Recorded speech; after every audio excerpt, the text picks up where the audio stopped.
Hello viewers, good afternoon అందరికీ.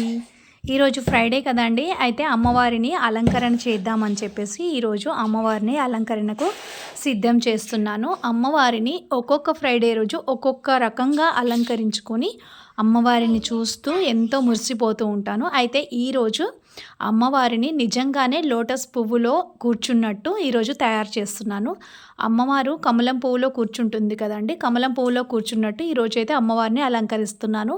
ఇక్కడ నా దగ్గర అయితే కమలం పువ్వు లేదు అండి. కమలం పువ్వు బదులు నేను గులాబీ పువ్వునైతే పెట్టుకుంటున్నాను.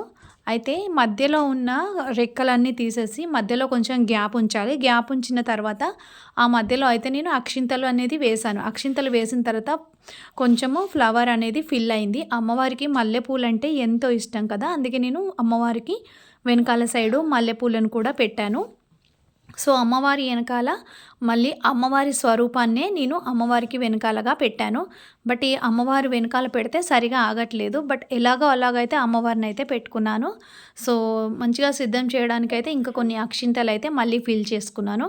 అక్షింతలన్నీ ఫిల్ చేసుకున్న తర్వాత మళ్ళీ నేను అందులో అమ్మవారిని అయితే కూర్చుండబెట్టాను.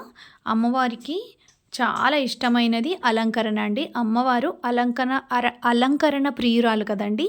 అమ్మవారిని ఎంత అలంకరణ చేస్తే అంతగా మురిసిపోతూ ఉంటారు. అమ్మవారిని చూసి మనం కూడా మురిసిపోతూ ఉంటాము. అందుకోసమని అమ్మవారిని ఇలా రోజ్ పెటల్స్ అటు ఇటు ఒక కమలం పువ్వులాగా మలిచి అమ్మవారిని అయితే ఇందులో పెట్టేశాను. ఇంకా అమ్మవారికి ఇంకా నిండుగా డెకరేట్ చేయడానికి నేనైతే ఈ చామంతి పువ్వుని తీసుకున్నాను. మధ్యలో గులాబీ పువ్వు పెట్టాను. చామంతి పువ్వులను కూడా తీసుకున్నాను.